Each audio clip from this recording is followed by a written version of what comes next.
Ballari rural police station ಲಿಮಿಟ್ಸಲ್ಲಿರುವಂಥ ಒಂದು G² ಅನ್ನೋ ಒಂದು ಲೇಔಟ್ ಏನಿದೆ, ಅಲ್ಲಿದ್ದಂತಹ ಜನಾರ್ದನ್ ರೆಡ್ಡಿ ಅವರಿಗೆ ಸಂಬಂಧಿಸಿದಂತಹ ಒಂದು ಮಾಡೆಲ್ ಹೌಸ್ ಅಂತ ಏನು ಹೇಳ್ತಾ ಇದ್ದಾರೆ, ಅಲ್ಲಿ ಬೆಂಕಿ ಬಿದ್ದಿರುವಂತಹ ಘಟನೆ ನಡೆದಿದೆ.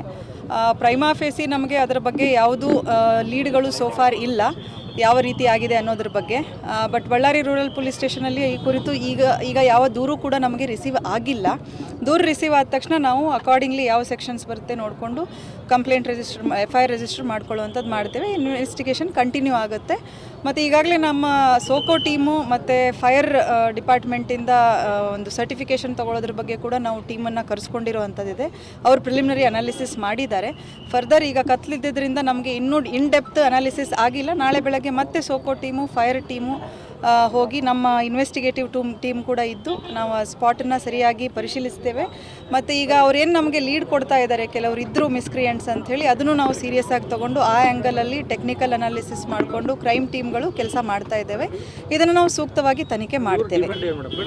ಅವರ ಡಿಮಾಂಡ್ ಏನಿಲ್ಲ. ಅವರ ಡಿಮಾಂಡ್ ಏನಿದೆ ಅಂದರೆ ಯಾರು ಇದರ ಹಿಂದೆ ಇದ್ದಾರೆ, ಅವರ ಕೈ ಇದೆ ಅನ್ನುವಂಥದ್ದು, ಅಥವಾ ಆರೋಪಿತರು ಯಾರಿದ್ದಾರೆ ಅವರನ್ನು ಬೇಗ ಬಂಧಿಸಿ ಅನ್ನುವಂಥದ್ದು, ಅದನ್ನು ನಾವು 100% ನಾವು ಮಾಡ್ತೇವೆ. ಎಸ್, ಗಸ್ತು ಮಾಡೋದ್ರ ಬಗ್ಗೆ ನಾವು ಗಮನ ಕೊಡ್ತಾ ಇದ್ದೇವೆ. Okay okay okay, thank you.